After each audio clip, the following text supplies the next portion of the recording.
Portanto, eu vou gravar aqui um vídeo sobre Ethereum. Antes de começar, lembro-vos que estou de férias, portanto, tudo o que vocês virem no background é do sítio onde eu estou a passar uns dias, também já não são muitos mais, entretanto já estou de volta ah, à cidade, digamos assim. Portanto, hoje eu quero falar, vocês estão a ver aqui os dados da inflação de ontem, mas eu vou dividir este vídeo em dois. Primeiramente eu vou falar se ainda vale a pena comprarmos Ethereum. Vamos olhar para Ethereum porque vai sair uma nova atualização e é preciso percebermos, até porque eu já não falo de cripto há algum tempo, percebermos se vocês, ou melhor, se eu, a minha opinião é se ainda vale a pena comprar Ethereum ou não. Vamos tentar englobar todos os assuntos de Ethereum, desde os fundamentos, a análise técnica, à atualização que vem aí, à proposta que eles trazem, também à comunidade de Ethereum, olhar um bocadinho depois para o gráfico de Ethereum e até mesmo contra Bitcoin, ok? Portanto, que está basicamente aqui muito mal para Ethereum, não é? Portanto, precisamos ainda de mais este espaço aqui ser preenchido, mas pronto, faz parte. Estamos num bear market, acho que isso é claro para toda a gente, acho que isso já não temos dúvidas nenhumas, se tínhamos agora acho que está bastante claro. O preço de Ethereum está nos 1800. Eu pessoalmente, se visse Ethereum abaixo de 1500 ou de 1000 paus, bom, de 1000 paus acho que seria óbvio que é um reforço, não é? Portanto, mas se visse abaixo de 1500 ainda poderia ponderar a comprar, ou seja, para esta zona aqui que está descontada, até mesmo como o indicador indica. Acho que Ethereum foi uma cripto que desiludiu muito neste último bear market, neste último bull market. Acho que todos estávamos à espera de um pump muito maior, ou seja, desde o último, basicamente isto está aqui desde 2022, 2021, desde o último bull market, muito aquém, não é? Portanto, claro que quem comprou em baixa continuou a ter uma valorização espetacular, do último bear market até ao último são 400%, o que ainda é bastante alto, ok?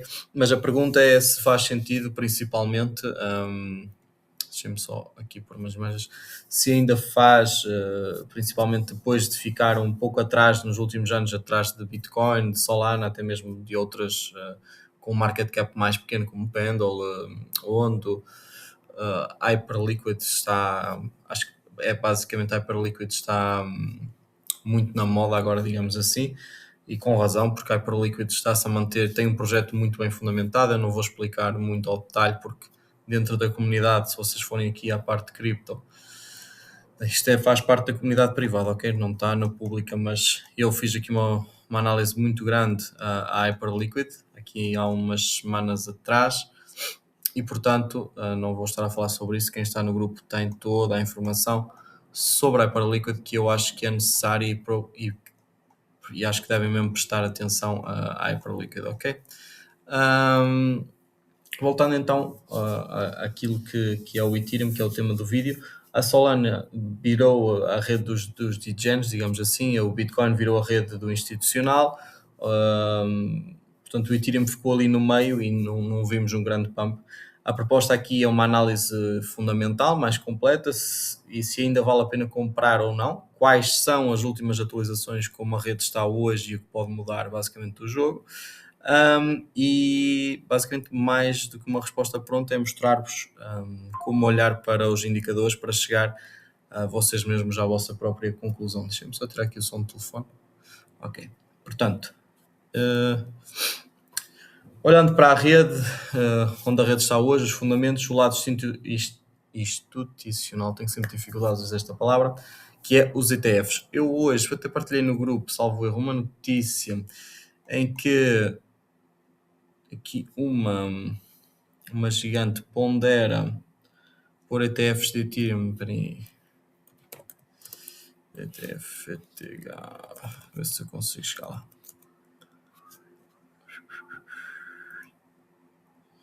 Nope. Não, eu tinha. Ok.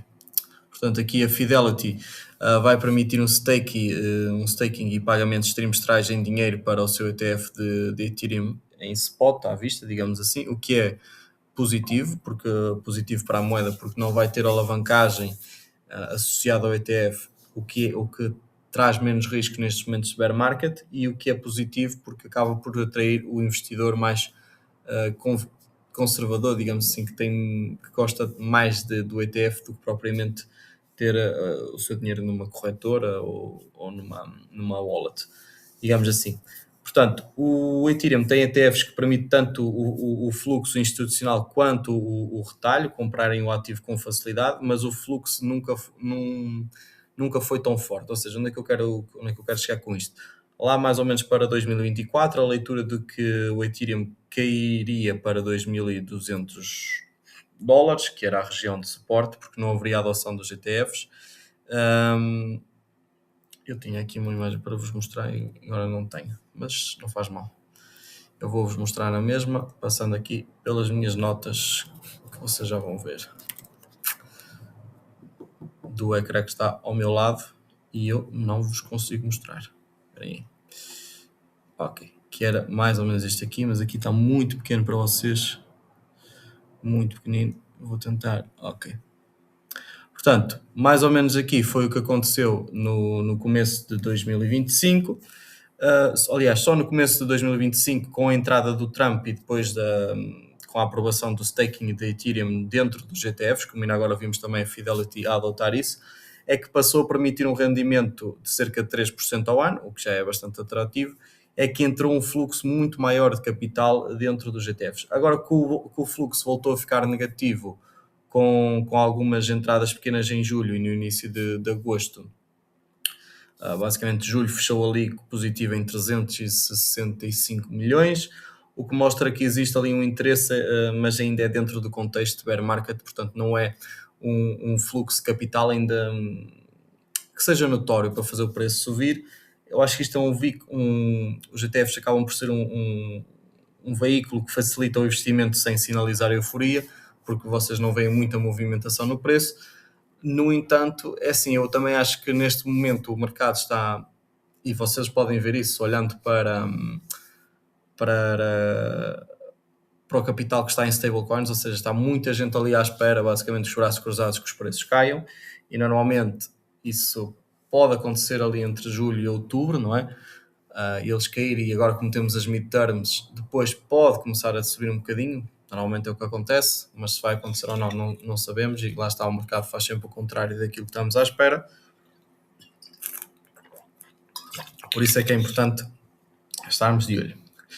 As empresas que colocaram o Ethereum no seu balanço, digamos assim, como foi o caso da Bitmain, ou seja, assim como exige na Bitcoin, assim como existe a Strategy, que toda a gente conhece do Michael Saylor, algumas empresas olharam para o Ethereum e decidiram acumular, e dá para acompanhar isso neste site aqui, no Strategy Ethereum Reserve.xyz. Vocês conseguem aceder a este site e ver as reservas que têm e quem é que tem interessado. Estas empresas continuam basicamente a acumular com uma participação de cerca de 7% do supply total, o que já é significativo. Aquilo que me assusta no Ethereum é mesmo a fundação, porque a fundação despeja muito Ethereum no mercado para pagar a funcionários, etc. E apesar de eles estarem a fazer uma reestruturação na equipa, continua a ser um ponto que eu acho menos positivo e acho que é interessante vos trazer e dizer-vos isso também para vos alertar. Ok, as duas maiores empresas que estão a fazer reserva neste momento, que eu tenho conhecimento, é a Bitmain, com cerca de 5,54 milhões de Ethereums, são quase 10 bilhões de dólares, ou bilhões, peço desculpa, perto de 4,5% da rede, o que já é bastante. E já a próxima do seu target é de 6 milhões, com a última compra foi em julho, desculpem, não, em junho. Deixem-me só.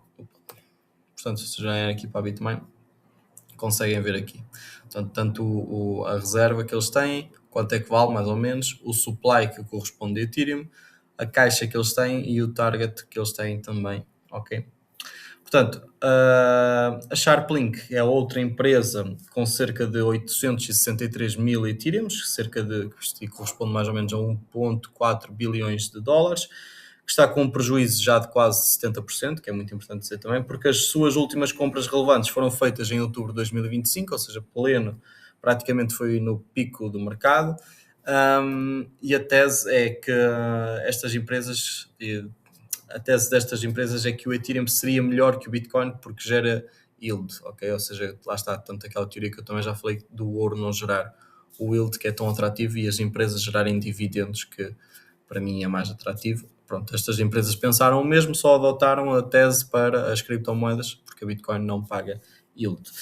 A Bitmain, por exemplo, a empresa que nós vimos antes, teria gerado cerca de 45 milhões, ou seja, 98% da receita deles, justamente com o rendimento dos bilhões alocados que eles têm, mas isso fica a critério de cada um, ou seja, a base sólida continua a ser o Bitcoin, o Ethereum tem um papel fundamental diferente, é verdade, os dois têm propósitos distintos e não dá para comparar diretamente, ou seja, eu continuo a dizer que o Bitcoin para mim continua a ser uma reserva de valor e tudo o resto vai ser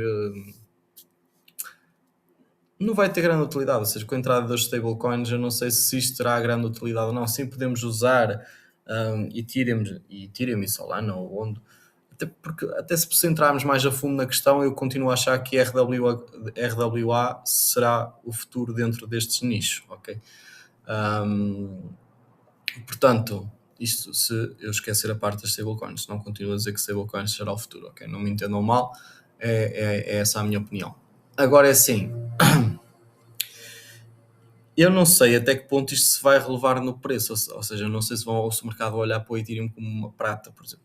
Eu não acredito nisso, ok?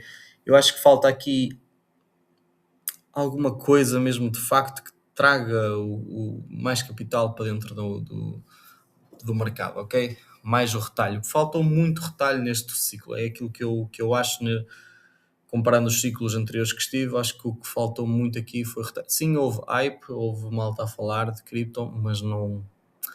Lá está, depois o mercado já está tão grande, tão espalhado com porcarias de meme coins, etc., que o dinheiro não se conseguiu concentrar onde se calhar nós gostávamos, não é? E portanto, lá está.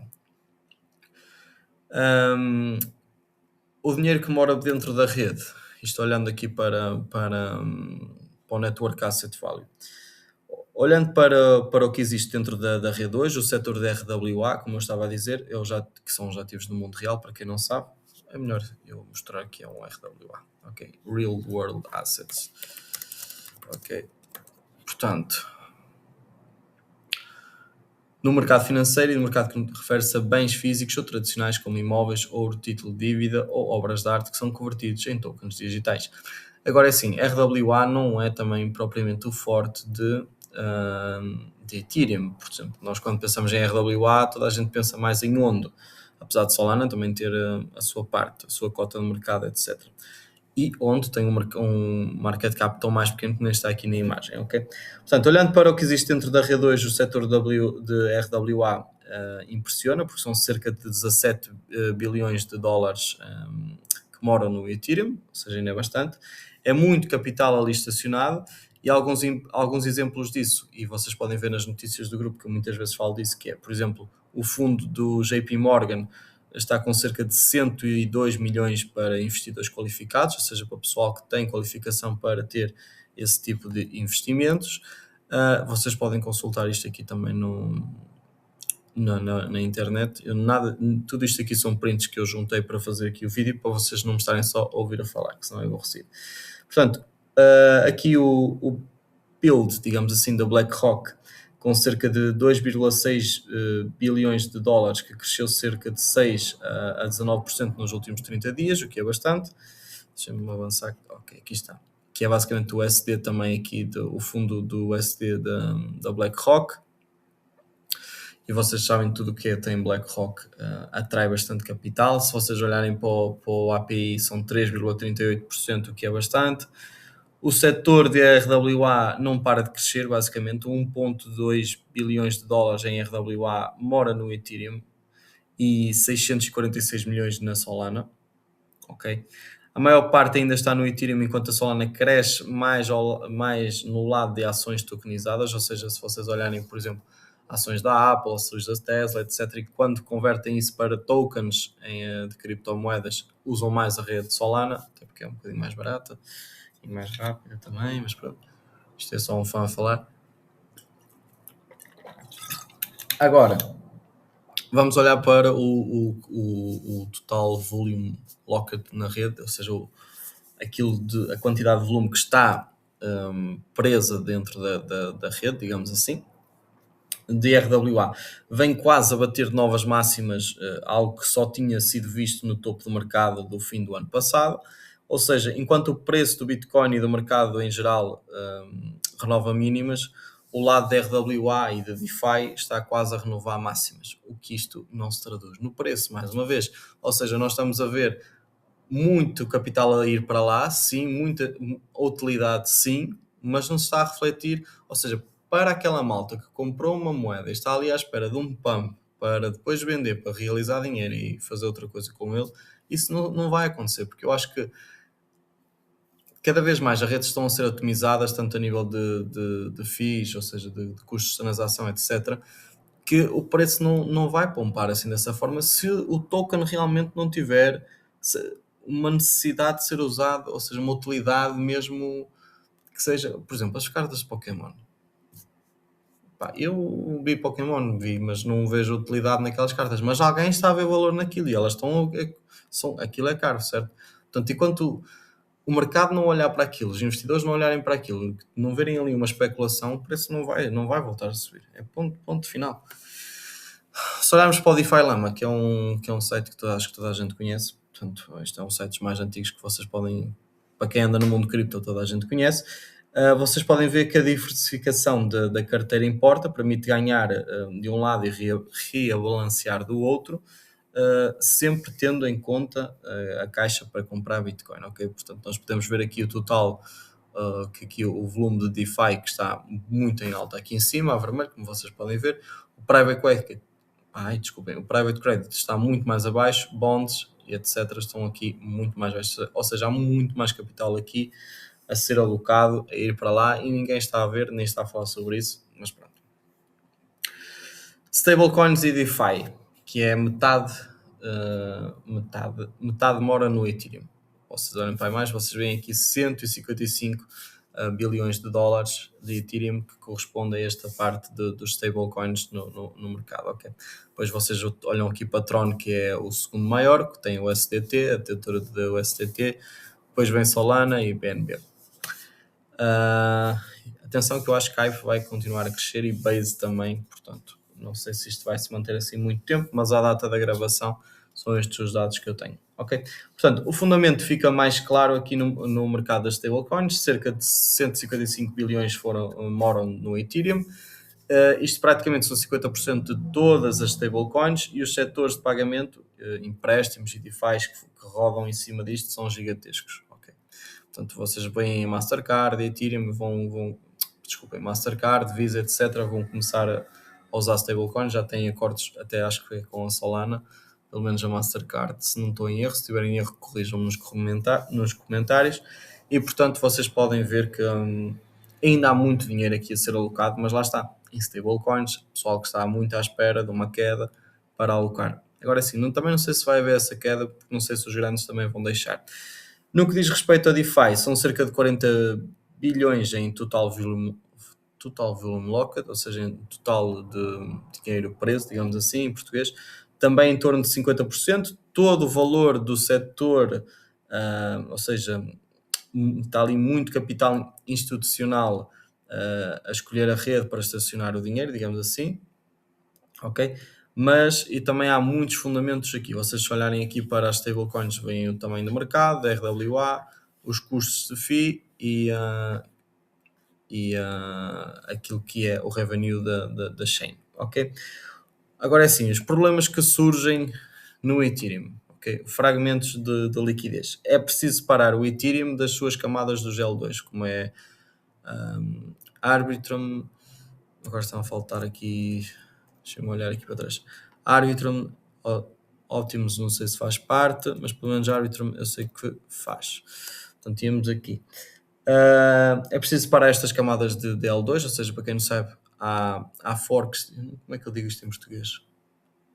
Portanto, dentro do Ethereum há outras redes que correm com o programa de Ethereum que são as chamadas L2. Para quem não entende isto, também começou em cripto há pouco tempo, de certeza. O volume gerado nas L2 retorna muito pouco para o Ethereum e é justamente daí que veio boa parte do pessimismo dos últimos anos, okay? Que é a fragmentação de liquidez. No início isto foi uma coisa muito boa, ou seja, muita gente estava a fazer blockchains com a base de Ethereum, mas ao fim e ao cabo isto não trouxe nada positivo, não foi... O mercado não viu, com o passar do tempo, isto como positivo para o Ethereum, porque não estava a gerar retorno para o Ethereum em si, ok? Portanto, boa parte da movimentação deste ciclo aconteceu na Base, e o Ethereum pagou esse hype junto, ok? Portanto, a Base concentrou-se muitos ativos que bombaram, como Virtuals, Degen, Brett, que foi uma meme coin também, entre outros, e o caso ficou ainda mais claro com o lançamento da L2 da Robinhood, do valor que ela gerou, que foi cerca de 816 mil dólares de receita bruta, ok? E 726 mil dólares ficaram com a Robinhood, ok? 80 mil foram para Arbitrum, como vocês podem ver aqui, que é basicamente 10%, cujo o SDK que ela usa é apenas 538 e apenas 538 dólares foram para Ethereum, que é cerca de 0,15%, como vocês estão a ver aqui na imagem. Ok? Ou seja, o sucesso de outras redes não se traduz diretamente no sucesso do Ethereum, e isso é um dos motivos centrais do desempenho fraco que nós temos visto. Outra coisa que é importante olharmos é para o supply, ok? Porque isto aqui torna-se... Eu tinha aqui uma nota e agora não consigo ler com a imagem. Acho que não. Não consigo. Vamos aqui sair disto. Pronto. Ou seja, desde o merge, que foi a última atualização, que foi a atualização em 2022, o Ethereum mudou de Proof of Work para Proof of Stake, ou seja, passou a ser diferente do Bitcoin, que é Proof of Work, passou para Proof of Stake. Basicamente vocês podiam fazer stake de Ethereum, e a rede passou a ser deflacionária. Era queimado um Ethereum, era queimado mais Ethereum do que emitido, o que deu origem à narrativa de ultrasound money, digamos assim. Só que ao baratear as taxas, essa dinâmica desapareceu. O Ethereum voltou a ser inflacionário, ok? E isto aqui foi um problema também muito grande, porque lá está, foi um dos problemas também que não fez o Ethereum bombar neste último ciclo. É uma inflação pequena, são cerca de 0,3% ao ano, enquanto a Solana e outras redes inflacionaram cerca de 5 a 8%, que já é muito mais acima, ok? Mas ela existe, esta inflação existe, e desde o merge, que já foi há quase 4 anos, mais de 1 milhão de Ethereums entrou no mercado, fora aquilo que a fundação vende. A narrativa do dinheiro deflacionário com o supply cada vez menor acabou por cair debaixo d'água, digamos assim, porque o lado bom é que as taxas ficaram muito mais baratas. Se vocês se lembram, para mandar Ethereum de um lado para o outro, vocês pagavam umas taxas ridiculamente altas, e o que até foi a Solana acabou bastante por beneficiar com isso. E agora já não tanto, porque lá está, o Ethereum tem taxas muito baixas, mas por outro lado o preço não sobe tanto como gostaríamos, e estamos a ver muito mais Ethereum dentro do mercado, ok? Dentro do supply. Pá, espero que vocês tenham gostado do vídeo, trouxe muito conteúdo para vocês. Se gostarem, deixem o gosto e deixem sugestões nos comentários, ok? Não se esqueçam também de subscrever o canal, essas paneleirices todas, ok? Onde é que eu ia?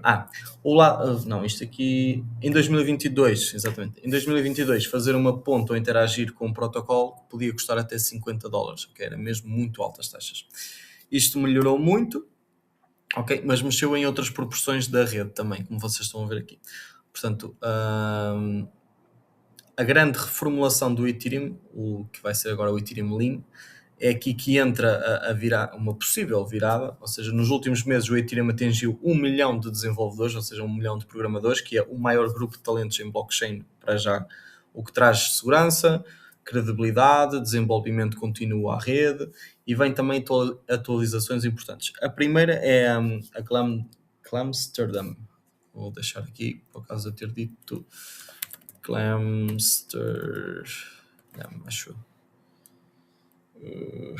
Clamster. Exatamente aqui. Oi. Ok, que é a nova, está previsto vir agora na segunda metade do ano, esta nova atualização, ok? Basicamente com duas EPIs, ou seja, o Ethereum Improvement Proposal, ou seja, duas propostas de melhoramento, digamos assim, de Ethereum. Em destaque, uma delas é as Pools, que permite mais transações por bloco, distribuindo melhor a taxa base, o que torna a rede muito mais escalável e barata, ok? A outra reestrutura é o MEV, que deixa de ser a rede mais resistente à censura, ao dificultar os ataques sanduíche e front-running feitos por validadores. No médio e longo prazo, isto torna a rede mais neutra, descentralizada e confiável, o que isto acaba por ser algo positivo. Mas lá está, vai-se refletir no preço? Não sei. Eu, no fim, a ver se eu não me esqueço, eu vou-vos falar para onde é que eu estou a olhar também no mercado, ou seja, daquilo que eu posso estar a comprar. Porque se eu estou a comprar ou não, só dentro do grupo é que vocês sabem. Também tem a comunidade pública, portanto, a comunidade gratuita está na descrição do vídeo. Se vocês quiserem, entrem no link e tem sempre lá a informação também. Não tem muita de cripto, vou ser sincero, mas tem de outro tipo de mercados que também bastante interessantes. A maior atualização vem depois desta, que é a chamada Ebora, com mais de 30 EPIs, okay? Que são estas propostas aqui todas, que vocês estão a ver agora no ecrã. Ela dá um nome a essa nova reformulação que se chama o Ethereum Lean. Okay? 2 pontos que se destacam. Account Abstraction, ou seja, abstração de contas, digamos assim. Vai permitir pagar as taxas de gás com stablecoins, sem precisar de vocês terem Ethereum em carteira. Isto para mim é uma vantagem, porque eu às vezes quero mandar, isto acontece muito quando estou a usar a Base. A Base até nem tem, não, tem, ainda tem. Ou seja, vocês às vezes querem, imaginemos, vocês têm uma moeda qualquer, L2 L2 em Ethereum e querem vender para realizar lucro e passar para dinheiro, digamos assim. Ele cobra-vos a taxa em Ethereum, e se vocês não tiverem Ethereum, vocês têm que basicamente carregar a conta com dinheiro, com Ethereum, para depois pagar a taxa e depois fica ali aquela ninharia de dinheiro que não dá. Pronto, é uma estupidez, na minha opinião.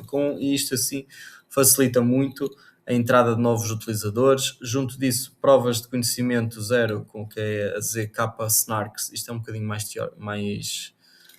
teórico, mas pronto, quem tiver interesse vai ficar a perceber, que tornam as transações mais privadas e seguras, algo que o institucional valoriza bastante, já que não quer que os concorrentes vejam as suas movimentações, ok? Caraças, abri aqui uma coisa que não era para abrir. Quanto tempo é que eu ainda tenho? 1 minuto, ok. A Vertical Trees vão melhorar também o armazenamento de dados da blockchain, deixando-a mais leve, ou seja, hoje a rodar um nó de Ethereum exige muito espaço. Com esta mudança, mais utilizadores comuns conseguem rodar a rede, o que ajuda na descentralização, que é bastante bom. Portanto, o ponto de maior potencial nesta narrativa é as assinaturas pós-quânticas, ok? Muita gente está com medo da computação quântica. O Ethereum tem O Ethereum tem roadmap para proteger a rede contra a computação quântica, com um hard fork que implementará essa resistência, ok? Agora é assim, isto aqui está, e que vocês podem ver aqui um bocadinho das execuções das layers. Eu já não me lembro em que slide é que eu estou. Ok. O próprio Vitalik, que é o CEO do Ethereum, projeta que por volta de 2029 a 2030 a computação quântica pode começar a representar cerca de 20% de risco, ok? A rede já se está a preparar e isso pode criar uma narrativa forte juntamente para o próximo ciclo em 2029 e 2030. Agora temos aqui o grande se, que é o preço, não é? Ou seja, se o mercado vai ligar a isto ou não. Todas estas atualizações tornam o Ethereum muito mais escalável, descentralizado, privado e resistente, e são coisas que toda a gente valoriza, especialmente a privacidade hoje em dia. Agora, mas isto ainda são promessas, ok? A grande questão é se o mercado vai valorizar isto ou não. Não há bolas de cristal, como vocês sabem. O que dá para dizer é que se essas melhorias forem concluídas e atenderem a uma demanda real do mercado, tendem a chamar a atenção para a rede. E isto é algo positivo e pode ser que se reflita no preço. E diferente de um projeto morto e sem desenvolvimento, o Ethereum ainda concentra cerca de 50% de todo o valor de mercado dentro dele, e isto pode mudar a história. O preço, que é aquilo que toda a gente quer saber. Bom, o preço ganhou cerca de 20% em julho, dentro daquele cenário de rebound esperado para o mês. O mês fechou positivo em cerca de 8%, basicamente, ali em torno, no par Ethereum Bitcoin, que é isto que vocês estão a olhar aqui, que eu já vos mostrei no início do vídeo, ok? Eu está aqui uns rabiscos, que era o que eu tinha de suportes esperados para o mês e o rebound, ok? Aqui neste par, isto subiu cerca de 11% neste período, que é também espetacular. Olhando para o gráfico de Ethereum e Bitcoin, houve desvalorização forte entre 2023 e 2024, como vocês podem ver aqui, não é? O rally de 2025 é agora uma tentativa de se manter na faixa de bull market. Pode ser que contra o Bitcoin um fundo tenha sido formado, semelhante ao que aconteceu em 2020, antes da explosão de 2021, até porque nós não vimos, basicamente, eu pelo menos não achei que tivéssemos visto uma explosão no preço de Ethereum neste último bull market, ok? Se a média de 100, que é esta média aqui, esta linha branca, ok, for rompida e se houver um cruzamento com a média de 50, que da última vez gerou um movimento positivo, isto pode-se repetir em 2027 e em 2028, mas não é uma promessa. Para a banda de regressão logarítmica, digamos assim, o Ethereum está bem descontado, tendo chegado ao último patamar desta banda aqui em baixo, ok? Agora é assim, a leitura é de que vale a pena comprar Ethereum, mas essa é uma decisão que cada um toma com base em toda a informação que tem, ok? Sendo transparente com vocês, a posição atual que eu tenho é uma pequena alocação de Ethereum no meu portfólio, comprada ao longo do tempo, com a possibilidade de um aumento. Lá está, e como disse no início do vídeo, eu se olhasse para o Ethereum e visse ali por volta dos $1000 ou nos 800 era all-in, eu nem pensava nisso, mas nem vai lá chegar. Eu pelo menos tenho muitas dúvidas, sei que ainda a gente está à espera de uma última pernada, mas de uma última pernada de baixa, mas eu não tenho bem essa ideia, ok? O meu foco maior continua a ser Solana, Ondo, Bitcoin sim, mas não tenho, para ser sincero, neste momento nem tenho Bitcoin na carteira. Portanto, isto é pela crença do que o crescimento pode ser mais exponencial em Solana do que Ethereum, ok? Se o Ethereum pode cair abaixo dos $1300, como não sei quem é que me perguntou aqui no grupo, mas pronto. Ninguém sabe, existe essa possibilidade, mas também lá está, o suporte mais forte é zero, como eu digo sempre, mas também há uma boa chance de o fundo já ter sido feito. Ok, esta é a minha opinião, e olhando também para aquilo que vimos aqui no início, eu acho que o fundo... Aliás, eu já falei disto também num vídeo em que falei de Bitcoin a semana passada, e eu acho que o fundo para mim já poderia estar feito, e portanto, eu acho que podemos até olhar para isso, exatamente. Para mim o fundo seria perto disto aqui, deste valor, e pronto, a partir daí seria para continuar a subir. Vamos ver se acontece ou não, ou se eu estou enganado ou não. Eu vou deixar aqui este desenho no gráfico, depois se estiver certo, pronto, estou certo, se estiver errado, estou errado. Ok, portanto, este foi o vídeo de Ethereum, e agora vou ver se gravo o outro da inflação de ontem, que ainda tenho um bocadinho de tempo, ainda tenho meia horinha, acho que ainda consigo gravar. Ok? Um grande abraço a todos, espero que tenham gostado do vídeo, subscrevam o canal e deixem um feedback.